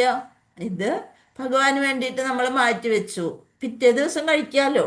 ഇത് മുഴുവൻ എല്ലാ ദിവസമൊന്നും വേണ്ടാന്ന് പറഞ്ഞിട്ടില്ലല്ലോ. ആകെ ആഴ്ചയിൽ മാസത്തിൽ 2 ദിവസമുള്ളൂ. ബാക്കി 30, 31, 28 ദിവസമൊക്കെ ഉള്ളതിൽ നമ്മൾ കഴിച്ചുകൊണ്ട് തന്നെ ഇരിക്കുകയല്ലേ. ഇനി ഡോക്ടർ പറയാണ് ഭക്ഷണം കഴിക്കാൻ പാടില്ല, ഖരമായിട്ടുള്ള ഒരു വസ്തുവും കഴിക്കാൻ പാടില്ല എന്ന് വെച്ചാൽ നമ്മൾ ജീവിക്കാനുള്ള ആശ കൊണ്ട് ഇതൊന്നും വേണ്ട വേണ്ട വേണ്ട, ഡോക്ടർ പറഞ്ഞിട്ടുണ്ട് അത് കഴിക്കരുത് എന്ന് പറഞ്ഞുകൊണ്ട് നമ്മളൊക്കെ മാറ്റി വെക്കും ഇല്ലേ. അത് അങ്ങനെ ഒരു അവസ്ഥ വരാതിരിക്കാൻ വേണ്ടി കൃഷ്ണന് വേണ്ടിയിട്ട് അതിനെ ഉപേക്ഷിക്കാം. അതാണ് ഹയ്യർ ടേസ്റ്റിന് വേണ്ടി ഒരു ലോവർ ടേസ്റ്റ് വേണ്ടാന്ന് വെക്കുക. ഭഗവാന് കിട്ടണം എന്നുണ്ടെങ്കിൽ ഇതൊക്കെ ഉണ്ടെന്നുണ്ടെങ്കിൽ ഞാൻ റെഡിയാണ് എന്നുള്ളൊരു ഭാവം നമ്മുടെ മനസ്സിൽ വന്നാൽ നമ്മൾക്ക് മാറ്റി വെക്കാൻ പറ്റും. എന്നിട്ടും മാറ്റി വെക്കാൻ പറ്റില്ലെങ്കിൽ ശരി, ഭഗവാന് അങ്ങനെ ഒരു ആഗ്രഹം നമ്മളിൽ ഇല്ലെന്നുണ്ടെങ്കിൽ നമ്മൾക്ക് എന്ത് ചെയ്യാൻ പറ്റും? ഉള്ളിൽ പരമാത്മാവായിട്ട് ഭഗവാൻ ഇരിക്കുന്നുണ്ട്. എന്നിട്ട് ഭഗവാൻ പറയണ വേണ്ട, നിന്നെ എനിക്ക് വേണ്ടാന്ന് പറയുകയാണെന്നുണ്ടെങ്കിൽ നമ്മൾക്ക് ഇതൊന്നും മാറ്റി വയ്ക്കാൻ സാധിക്കില്ല. അപ്പോൾ നമ്മളത് കഴിച്ചുകൊണ്ടിരിക്കും. ഇനിയും കിടക്കല്ലേ ജന്മങ്ങൾ കുറേ. ഏതെങ്കിലും ഒരു ജന്മത്തിൽ ഭഗവാൻ അങ്ങനെ തോന്നിപ്പിക്കുമ്പോൾ ചെയ്യാം എന്ന് വിചാരിക്കാം. അതിന് വിഷമിക്കേണ്ട കാര്യമൊന്നുമില്ല. അങ്ങനെ തന്നെ ഇത് ഇങ്ങനെ വിചാരിച്ചാലേ ഭഗവാൻ ഇഷ്ടപ്പെട്ടിട്ടുള്ളത് ഇഷ്ടമില്ലെന്നുണ്ടെങ്കിൽ ഇതൊന്ന് മാറ്റി വയ്ക്കാൻ സാധിച്ചാൽ നല്ലതെന്ന് വിചാരിച്ചാൽ നമ്മളെ കൊണ്ട് പറ്റാത്തതൊന്നുമില്ല. ഒരു കാര്യവും നമ്മളെ കൊണ്ട് പറ്റാത്തതില്ല. ഹരേ കൃഷ്ണ. നോക്കാം, ഇതൊക്കെ രാജപദവിയിൽ ഇരുന്നിരുന്ന ആളുകളാണ്. അതൊക്കെ പ്രധാനമന്ത്രി പദമൊക്കെ ഉള്ളവരായിരുന്നു. രൂപഗോസ്വാമി, സനാതന ഗോസ്വാമി. ഇന്ന് ഏറ്റവും വലിയ പ്രത്യേകത എന്താണ്? സനാതന അല്ലേ, ആ ദിവസമാണ് അല്ലേ, നിത്യാനന്ദ പ്രഭുവിൻ്റെ ദിവസമാണെന്ന്. അപ്പോൾ അവരൊക്കെ എന്ന് പറയണ ഭഗവാന് വേണ്ടി എല്ലാം വേണ്ടെന്ന് വെച്ചിട്ട് പ്രധാനമന്ത്രി പദം ഒരു ഇതില്ലേ അതൊക്കെ കളഞ്ഞിട്ടാണ് നാമം ജപിച്ചുണ്ട്. നമ്മൾ വിചാരിക്കും എന്താ ഒരു ഇരിപ്പ് വട്ടായോ എന്ന് വിചാരിക്കും. പക്ഷെ അതിലവർക്ക് കൂടുതൽ ടേസ്റ്റ് കിട്ടുകയാണ് ചെയ്യണത്, സന്തോഷം കിട്ടുകയാണ്. അപ്പോഴാണ് അതെല്ലാം അവർ ഏറ്റെടുക്കണത്. ഇനി അടുത്ത നോക്കാം. യദോഹ്യഭിസ്കൗന്ദേയ പുരുഷസ്യ വിഭശ്ചിതഃ ഇന്ദ്രിയാണി പ്രമാദീനി ഹരന്തി പ്രസഭം മനഃ. എന്താണ്? ഇന്ദ്രിയങ്ങൾ അടക്കമില്ലാത്തവയും കരുത്തുള്ളവയുമാണ് അർജുന. അവയെ നിയന്ത്രിക്കാൻ ശ്രമിക്കുന്നവന്റെ മനസ്സിനെ അവൻ വിവേകിയാണെങ്കിൽ പോലും ബലാത്കാരേണ വലിച്ചു നീക്കുന്നു. അപ്പൊ ഇന്ദ്രിയങ്ങളെ അടക്കാൻ ഭയങ്കര ബുദ്ധിമുട്ടാണ്. അർജുനൻ തന്നെ പറയുന്നുണ്ട്, കാറ്റിനെ അടക്കി നിർത്താൻ സാധിക്കും, ഇന്ദ്രിയങ്ങളെ നിയന്ത്രിക്കാൻ ബുദ്ധിമുട്ടാണെന്ന് കൃഷ്ണനോട് പറയുന്നുണ്ട്. അപ്പൊ ഇന്ദ്രിയങ്ങൾ അടക്കമില്ലാത്തവയും കരുത്തുള്ളവയുമാണ്. എല്ലാം ഇന്ദ്രിയ സ്വഭാവങ്ങളെ, മനസ്സാണെങ്കിൽ ഇന്ദ്രിയങ്ങളുടെ പിറകാണ്ട് പോയിക്കൊണ്ടേയിരിക്കും. മനസ്സിനെ അതിൽ നിന്ന് അകറ്റണം. അപ്പൊ കൃഷ്ണാബോധത്തിൽ താല്പര്യം ഉണ്ടെങ്കിൽ മാത്രമാണ് നമുക്ക് മനസ്സിനെ നിയന്ത്രിക്കാൻ സാധിക്കുക. ജ്ഞാനികളായ ഋഷികൾ, തത്വചിന്തകർ, അതീന്ദ്രിയവാദികൾ എന്നിങ്ങനെ പലരും ഇന്ദ്രിയ ജയത്തിനായി യത്നിക്കുന്നുണ്ട്. അപ്പൊ പലരും ഇതിന് യത്നിച്ചിട്ട് എന്തായിട്ടുണ്ട്?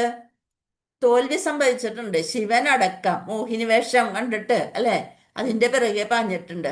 അപ്പൊ പലർക്കും അതിന് സാധിച്ചിട്ടില്ല. അപ്പൊ പിന്നെ നമ്മൾക്കും സാധാരണ ജനങ്ങൾക്കും ഇന്ദ്രിയങ്ങളെ നിയന്ത്രിക്കാൻ വളരെ ബുദ്ധിമുട്ടുണ്ട്. ഭഗവാൻ കൃഷ്ണന്റെ പാതാരവിന്ദ സേവനത്തിൽ മനസ്സ് ഉത്സുകമായതിനു ശേഷം നിത്യനൂതനമായൊരു അതീന്ദ്രിയ സ്ഥിതി എനിക്ക് അനുഭവപ്പെട്ടു തുടങ്ങിയ ശേഷം ഒരു സ്ത്രീയുമായുള്ള സംഭോഗത്തെപ്പറ്റി ചിന്തിക്കുമ്പോഴേക്കും വിരക്തി തോന്നുന്നു എന്ന് യമുനാചാര്യരാണ് പറഞ്ഞിരിക്കുന്നത്. യമുനാചാര്യർ പറയുന്ന ഒരു മഹാഭക്തനോ തപസ്യയുമായ ശ്രീ യമുനാചാര്യന്റെ വാക്കുകളാണ് ഈ ശ്ലോകത്തിൽ പറയുന്നത്. ഭഗവാൻ കൃഷ്ണന്റെ പാതാരവിന്ദത്തില് മനസ്സ് ഉത്സുകമായതിനു ശേഷം നിത്യനൂതനമായൊരു അതീന്ദ്രിയ സ്ഥിതി അനുഭവപ്പെട്ടു. അതിനുശേഷം ഒരു സ്ത്രീയുമായുള്ള സംഭോഗത്തെ പറ്റി ചിന്തിക്കുമ്പോഴേക്കും വിരക്തി വരുന്നു. ആ ചിന്തയെ പോലും പുച്ഛിച്ചു പോകുന്നു. അത്രമേൽ ദിവ്യമായൊരു വിശിഷ്ട അനുഭൂതി എത്ര കൃഷ്ണാബോധം. അതിന് ഒരു ഉദാഹരണം നമ്മൾ പറഞ്ഞിട്ടുണ്ട്. ഹരിദാസ് ഠാക്കൂർ അല്ലെ, അദ്ദേഹത്തിൻ്റെ ഇത് പരീക്ഷിക്കാൻ വേണ്ടിയിട്ട് അവിടുത്തെ രാജാവ് എന്ത് ചെയ്തു? ഒരു വേശ്യ സ്ത്രീയെ നിയോഗിച്ചു. ഇദ്ദേഹത്തിൻ്റെ ആ നാമജപത്തിൻ്റെ യജ്ഞ ആചാര്യൻ എന്നാണ് പറയുക ഹരിദാസ് ഠാക്കൂറിന്. അദ്ദേഹം ഒരു മുസൽമാനായിരുന്നു. എന്നിട്ടും ഭഗവാന്റെ നാമങ്ങൾ ജപിക്കുന്ന 3 ലക്ഷം നാമങ്ങൾ ഒരു ദിവസം ജപിക്കും. നമ്മൾ 16 മാല കടിച്ച് പിടിച്ച് അത് പറയുമ്പോൾ ബുദ്ധിമുട്ട്. ഇത് എല്ലാതും കഴിഞ്ഞതിന് ശേഷം 3 ലക്ഷം നാമം ജപിക്കും. എന്നാലോചിച്ച് നോക്കിയേ. അങ്ങനെ അദ്ദേഹത്തിനെ ഒന്ന് പരീക്ഷിക്കാനായിട്ട് ഒരു വേശ്യസ്ത്രീ അയച്ചു. അവര് വന്നിട്ട് ഇവരോട് പറഞ്ഞു, നീ എനിക്ക് നിന്നെ ഭയങ്കര ഇഷ്ടമാണ്, എൻ്റെ ആഗ്രഹം നീ നിറവേറ്റി തരണം എന്ന് പറഞ്ഞു. ശരി എന്ന് പറഞ്ഞു. നീ അവിടെ ഇരിക്കുക, ഞാൻ എൻ്റെ ഈ ഇതുകൾ കഴിഞ്ഞതിന് ശേഷം നിന്റെ ആഗ്രഹം ഞാൻ നിറവേറ്റി തരാമെന്ന് പറഞ്ഞു. അപ്പോൾ എല്ലാം പോകുമെന്നും പറഞ്ഞ് ബഹളമൊന്നും വെച്ചില്ല. അവിടെ ഇരിക്കാനൊക്കെ ഇരിപ്പിടം കൊടുത്ത് അവിടെ ഇരുത്തി. അങ്ങനെ മൂപ്പര് നാമം ജപിക്കാൻ തുടങ്ങി. ഓരോരോ ഇതുകളും ചെയ്ത് ചെയ്ത് ചെയ്ത് ചെയ്ത് നേരം വെളുക്കാറായപ്പോൾ അവരുടെ സ്ഥലത്തേക്ക് പോയി. അന്നൊന്നും നടന്നില്ല. അപ്പോൾ പോയി. പിറ്റേ ദിവസവും വന്നു. പിറ്റേ ദിവസം അതിലും സുന്ദരിയായിട്ട് ഒരുങ്ങി പിടിച്ച് വന്നിട്ട് പറഞ്ഞ്, ഇന്നലെ ഞാൻ തിരിച്ചു പോണ്ടി വന്ന്. പോയോ? ഇവിടെ ഉണ്ടായിരുന്നില്ലേ എന്ന് ചോദിച്ചു. ശരി, ഉണ്ടായിരുന്നില്ല. അപ്പോൾ അവിടെ ഇരുന്നോ, എൻ്റെ ഈ നാമജപം ഇതൊക്കെ ഒന്ന് കഴിഞ്ഞതിന് ശേഷം നിന്റെ ആഗ്രഹം എന്താണോ അത് ഞാൻ സഫലീകരിച്ചു തരാമെന്ന് പറഞ്ഞു. അങ്ങനെ അതെ, അവിടെ ഇരുന്നു. 2 ദിവസം ഈ നാമജപം കേട്ടുകൊണ്ട് ആ സ്ത്രീ അവിടെ ഇരുന്നു. നേരം വെളുത്തപ്പോൾ എഴുന്നേറ്റ് പോയി. അങ്ങനെ ഒരു 3-4 ദിവസം വന്നു കഴിഞ്ഞപ്പോൾ ആ സ്ത്രീയുടെ മനസ്സ് മാറാൻ തുടങ്ങി. ഇദ്ദേഹത്തെ ഇത്രയും സന്തോഷത്തിൽ ഒരു വിഷമവുമില്ല, ഒന്നിനും ഇത് ചെല്ല, ദേഷ്യം വരുന്നില്ല, ഇതൊന്നുമില്ലാതെ അദ്ദേഹം ഇത്രയും സന്തോഷത്തിൽ നിൽക്കുകയാണെന്നുണ്ടെങ്കിൽ ഈ ഭൗതിക സുഖത്തിൻ്റെ പിന്നാലെ ഞാൻ പോണത് അതെന്ത്? എനിക്ക് ആ സ്ത്രീക്കും ഈ നാമരുചി അനുഭവപ്പെട്ടു തുടങ്ങി. അങ്ങനെ ആ സ്ത്രീനെ മാറ്റാൻ വരെ ആർക്ക് സാധിച്ചു? ഹരിദാസ് ഠാക്കൂർ എന്ന് പറഞ്ഞ നാമാചാര്യൻ. എപ്പോഴും നമ്മൾ എല്ലാം കഴിഞ്ഞ് പറയുമ്പോൾ ഹരിദാസ് ഠാക്കൂറിനെ സ്തുതിച്ചുകൊണ്ടാണ് എല്ലാ ആരതികളൊക്കെ നടത്തി കഴിയുമ്പോഴും പറയണം, നാമാചാര്യ ഹരിദാസ് ഠാക്കൂർക്ക് ജയ് എന്ന് പറയുന്നത്. അപ്പം അത്രയും സന്തോഷം അദ്ദേഹത്തിന് അതിൽ നിന്ന് ലഭിക്കുന്നു. അതാണ് പറഞ്ഞത്. അപ്പൊ ദിവ്യമായൊരു വിശിഷ്ട അനുഭൂതിയാണ് കൃഷ്ണാബോധം. ഭൗതിക രോഗങ്ങൾ അതിനു മുമ്പിൽ അനാസാധ്യങ്ങളാണ്. ഇതൊക്കെ ഭൗതിക ഭോഗങ്ങളാണ്, അല്ലെ? 1 നേരം 2 നേരം ഭക്ഷണം കഴിക്കുന്ന ആള് സന്തോഷമായിട്ടുള്ളത്. അതേസമയം 3 നേരമായാൽ അത് ഭോഗി എന്ന് പറയല്ലേ. 2 നേരം കഴിയുമ്പോൾ ശരിക്കുള്ള ആള് 2-3 നേരമാകുമ്പോൾ ഭോഗ്യാവും. അതിൽ കൂടുതലായി അയാൾ രോഗിയായി തീരുകയാണ് ചെയ്യണം. ഭക്ഷണം തന്നെ നമ്മൾ ആവശ്യത്തിലധികം കഴിക്കണം, നമ്മുടെ രോഗലക്ഷണമാണ്. അപ്പൊ അതേപോലെ കൃഷ്ണാബോധ്യം ഒഴുകിയിരിക്കുന്ന അംബരീഷ മഹാരാജാവിന്റെ കഥയും കേട്ടിട്ടുണ്ട്, അല്ലെ? അദ്ദേഹം എല്ലാം ഭഗവാന് സമർപ്പിച്ച ആണ് അംബരീഷ മഹാരാജാവ്. ഒരു ദിവസം ദുർവാസ മഹർഷിയുടെ ഒരു ഹോബിയാണ് എല്ലാരെയും ശപിക്കുക എന്നുള്ളത്. അങ്ങനെ ദുർവാസ മഹർഷി വരുന്നുണ്ട്. അന്ന് ഏകാദശി ദിവസമായിരുന്നു. പാരണ വിടണതിന് മുന്നേ ദ്വാദശി ദിവസം പാരണ വിടാൻ സമയമായ നേരത്ത് ദുർവാസ മഹർഷി തൻ്റെ ശിഷ്യന്മാരോടൊത്ത് വന്നു. എന്നിട്ട് പറഞ്ഞു, ശരി, പാരണ വിടാൻ ഞാനിപ്പോൾ വരാം, ഞാൻ കുളിച്ചിട്ട് സ്നാനം ചെയ്തതിന് ശേഷം വരാമെന്ന് പറഞ്ഞ് പോയിട്ട് കരുതി കൂട്ടി ലേറ്റായി. അപ്പൊ നമുക്ക് കൃത്യമായിട്ടൊരു സമയമുണ്ട്, പാരണ വീടണ സമയം. എന്നില് ജലമെങ്കിലും കുടിച്ചാൽ പാരണ വീഴണം എന്നാണ്. അങ്ങനെ കാണാതെ ആയപ്പോള് ഭഗവാനിൽ അത്രയും ഇതുള്ളാണ് അംബരീഷ മഹാരാജാവ്, അത്രയും ഭക്തിയുള്ള ആളാണ്. അപ്പൊ അദ്ദേഹത്തിന് അത് ഭഗവാന്റെ ഇച്ഛയ്ക്കനുസരിച്ച് പാരണ ആ സമയത്ത് തന്നെ വീഴണം എന്നുള്ള ആഗ്രഹമുള്ളതുകൊണ്ട് മറ്റുള്ളവരുടെ ഉപദേശം മുഖാന്തരം അദ്ദേഹം എന്ത് ചെയ്ത് ഒരു ലേശം വെള്ളം എടുത്തിട്ടൊന്ന് പാരണ വീടി, വെള്ളം മാത്രം. ബാക്കി ഭോജ്യങ്ങളൊക്കെ അവിടെ വെച്ചിട്ടുണ്ട് മഹർഷി വരുമ്പോൾ ഒരുമിച്ചിരുന്ന് പാരണ വിടാൻ വേണ്ടിയിട്ട്. പക്ഷേ ഇതറിഞ്ഞ ദുർവാസ മഹർഷി, ഞാൻ വരുന്നതിന് മുമ്പ് നീ പാരണ വീഡിയോ എന്ന് പറഞ്ഞുകൊണ്ട് അംബരീഷ മഹാരാജാവിനെ ശപിക്കാനായിട്ട് തുനിഞ്ഞു. ആ സമയത്ത് ഭഗവാന്റെ കയ്യിൽ നിന്ന് സുദർശന ചക്രം, ഭഗവാൻ പോലും അറിയാതെ സുദർശന ചക്രം ഭഗവാന്റെ കയ്യിൽ നിന്ന് പോന്നു എന്നാണ് ഭഗവാൻ തന്നെ പറയുന്നത്. ഞാൻ അറിഞ്ഞിട്ടില്ല, എൻ്റെ സുദർശന ചക്രം അംബരീഷ മഹാരാജാവിനെ ശപിക്കാൻ ഒരുങ്ങിയ ദുർവാസ മഹർഷിയുടെ നേർക്ക് പോന്നു എന്ന് പറഞ്ഞു.